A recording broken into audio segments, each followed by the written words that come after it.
नमस्कार, मी श्रीषा. माझ्या युट्यूबच्या मिनी ब्लॉगवर तुमचे खूप खूप स्वागत आहे. चला तर माझी घरातली सगळी कामं झालेली आहेत. म्हटलं चला आज तुमच्याशी गप्पा गोष्टी मारूया. गप्पा गोष्टी करण्याचं कारण म्हणजे काल काय झालं, माझ्या मुलाचं अशीच पुस्तक आपण जे नॉर्मल त्याच्यात एक असा चांगला असा मेसेज वाटला, तो म्हटलं तुमच्यापर्यंत पोचवूया.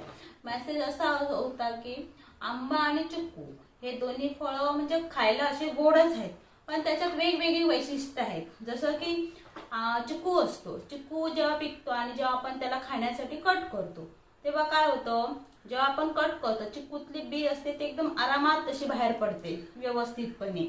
आणि तोच जेव्हा आंबा असतो तो जेव्हा आपण कट करतो ते आपण चारी साईडनं कट करतो त्याला आणि मच्छी बी तशीच ठेवतो. आणि लास्टला पूर्ण आंबा खाऊन झाल्यानंतर जी बी राहते ती आपण त्याला चोकून चोकून दाबून दाबून सगळ्या चारी साईडनं पूर्ण ते म्हणजे त्यातलं जोपर्यंत ते मांस निघत नाही आंबा तोपर्यंत आपण ती खातो आणि लास्टला ती डस्टबिन मध्ये टाकतो. म्हणजे याचा अर्थ असा होतो की आपण जर कोणाच्या आयुष्यात आहोत तर ते कसं कितपर्यंत राहायचं, योग्य वेळेपर्यंतच राहायचं. कारण की जर चिक्कू सारखं आपण योग्य वेळेत बाहेर पडलो तर ते बरं असतं आणि आंब्यासारखं जर आपण केलं तर आपलं आयुष्य लोक तसंच पिळून दाबून आपलं एकदम वेस्ट होणार. त्यामुळे योग्य वेळेत योग्य डिसिजन घेणं हे मला वाटतं बरोबर असतं.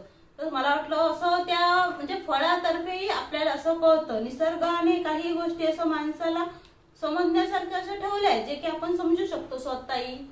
बघा तुम्हाला कसं वाटतं ते. हे तर माझं मत झालं, प्रत्येकाचं मत वेगवेगळं असतं त्यामुळे मी काही सांगू शकत नाही जास्त.